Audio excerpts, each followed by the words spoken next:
আবাস যোজনার নামে উপভোক্তাদের কাছ থেকে কাটমানি নেওয়ার অভিযোগে তৃণমূলের পঞ্চায়েত সদস্যের বাড়িতে অবস্থান বিক্ষোভ দেখালেন গ্রামবাসীরা।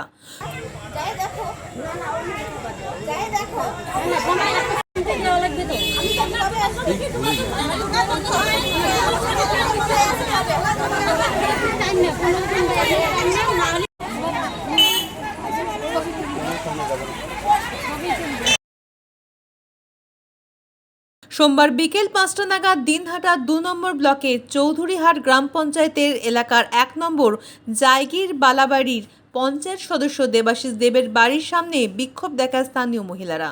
তাদের অভিযোগ, এই পঞ্চায়েত সদস্য আবাস যোজনার নামে সর্বোচ্চ ২০,০০০ টাকা পর্যন্ত কাটমানি নিয়েছেন। এছাড়াও তার বিরুদ্ধে অভিযোগ, জমি ক্রয় করাকে কেন্দ্র করেও ওই পঞ্চায়েত সদস্যকে ৬০,০০০ টাকা কাটমানি দিতে হয়েছে। চৌঠা মে রাজ্যে ক্ষমতা পরিবর্তনের পর আমার প্রথম কিস্তিতে ২০,০০০ টাকা নিচ্ছে। আমার ব্যাংক থেকে নাম বেড়ে দেয় না, টাকা দিয়ে তারপরে যাবেন, নাহলে পরের কিস্তির টাকা পাবেন না। মানে জোর জুলুম করে টাকা নেয়। ব্যাংক থেকে টাকা তুলে দিতে হয়েছে আগে? হ্যাঁ, ব্যাংক তুলে আগে ব্যাংক থেকে বাইরে বের হবার দেয় না, তাকে টাকা দেওয়া আগে, তারপরে বাড়ি দেবে। আমার ঘর হোক আর না হোক। সম্পূর্ণ টাকা পেয়েছেন? হ্যাঁ, আমরা প্রথম কিস্তিতে পাচ্ছি না, আগে পাচ্ছি ১ বছর আগে ১,২০,০০০-এর মধ্যে ২০,০০০ নিচ্ছি আর ১,০০,০০০ টাকা। আজকে কি কারণে আসা? আজকে ঘরের টাকার জন্যই আসছি। আমরা গরিব মানুষ, আমার ২০,০০০ টাকা কে ছাড়ি দিই। কি নাম আপনার? আমার নাম গৌরী বিশ্বাস। চৌঠা মে রাজ্যে ক্ষমতা পরিবর্তনের পর আজ গ্রামবাসীরা একত্রিত হয়ে ওই পঞ্চায়েত সদস্যের বাড়িতে বিক্ষোভ শুরু করেন। তবে পরিবার সূত্রে খবর, বিধানসভা নির্বাচনের ফলাফল প্রকাশের দিন থেকেই তিনি ঘরছাড়া হয়েছেন। পঞ্চায়েত সদস্য দেবাশিস দেবের স্ত্রী বিক্ষোভরত মহিলাদের জানান, এই মুহূর্তের পঞ্চায়েতের সদস্য বাড়িতে নেই। এছাড়াও পঞ্চায়েত সদস্যের মা অসুস্থ রয়েছেন, তাই তিনি কিছু বলতে পারবেন না এই বিষয়ে। যা বলার পঞ্চায়েত সদস্যকে ফোন করে বলার অনুরোধ করেন তিনি। জমিন নিছি, তা ও বলছে কি, যদি এত টাকা ৬০,০০০ টাকা যদি আমাকে দেওয়া তাহলে জমিন পাবা, নাহলে পাবা না। তারপরে আমরা তো কত টাকা পাই, পরে একটা জমি ফির বিক্রি করছি, করিয়ে পরে ফির ওই জমিতেও নিচ্ছি, পরে ওকে ৬০,০০০ টাকা দিচ্ছি পঞ্চায়েতে, সবিন পঞ্চায়েতে। তারপরে কওলা হয়েছিল? তারপরে কগলা হয়েছে, তাছাড়া কগলা দিতে দেয় না। কতটুকু জমি কিনেছিলেন? সোয়া বিঘে।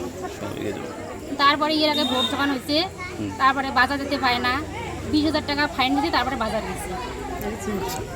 আপনার স্বামী কোন রাজনৈতিক দলের সঙ্গে যুক্ত ছিলেন? এই যে বিজেপি। কতদিন আগে এটা হয়েছিল? যে ২৪-এ। ২০২৪-এ। এখন আপনারা আপনি কি বিষয় নিয়ে এসেছেন? এই বিষয় নিয়ে যাচ্ছি। এটা নিয়েই যে জমির কওলা করে দেওয়ার জন্য?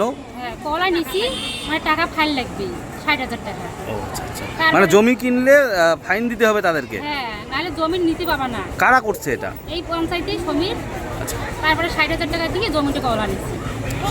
যার কাছ থেকে জমি কিনেছিলেন তাকে টাকা দিয়েছিলেন এবং পরবর্তীতে আবার পঞ্চায়েতকে টাকা দিতে হয়েছিল? পঞ্চায়েত নিছে এটা টাকা। কি নাম দিদি আপনার? আমার নাম সরস্বতী বিশ্বাস। লোকের ভিড় কিসের জন্য বলেন? ওই যে ঘরের টাকার জন্য। ঘরের টাকা বলতে মানে করে আমাদের মানে জলদিগুলো টাকা নিছে, টাকা যেদিনে টাকা তুলছি তাই সেই বিকেল বেলায় গেছে টাকা চাইতে, টাকা দেওয়া লাগবে। কোন পঞ্চায়েত? এই যে সমীর পঞ্চায়েত। কোন গ্রাম পঞ্চায়েত? এটা অঞ্চল কোন অঞ্চল?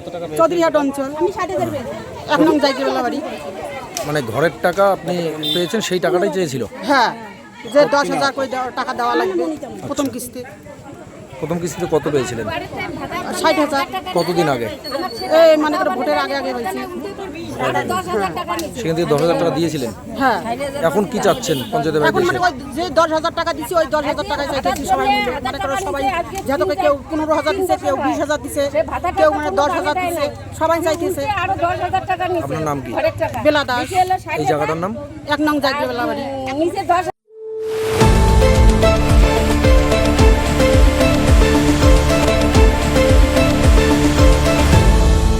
আপনারা দেখছেন এই বেলা বাংলা, শিরোনামে সবার আগে।